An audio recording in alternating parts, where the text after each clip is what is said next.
শুভ বিকাল বন্ধুরা, তোমরা সকলে কেমন আছো? আশা করি ভালোই আছো। আমরা ভালো আছি। বিকাল না হতে হতেই প্রচণ্ড মেঘ ধরে গেছে।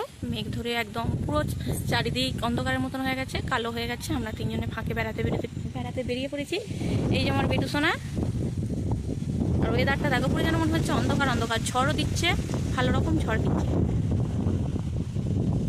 বেটু বাড়ি যাবে না এখনো, ও ওই পাড়া দিয়ে বেরো করতে যাবে। ওর মামুনি নিয়ে আসছিল বলে খুব কান্নাকাটি করছিল। তোমরা প্রথমেই দেখলে ও কাঁদছিল।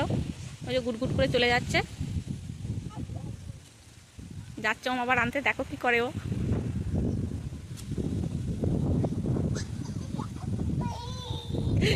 ও আসবে না, ও ওই পাড়াতে বেরু করতে যাবে।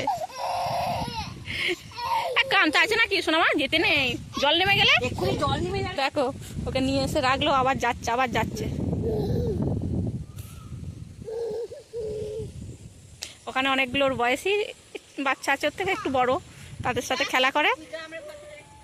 ওই জন্য বিকাল যেই হবে ও এইদিকে হাঁটা দেবে। দেখছো একাই যাচ্ছে, ওর কাউকে দরকার নেই, একাই যাবে। শৈবা বাবা, জল নেমে যাবে, চলে এসো। না, জল নামবে না।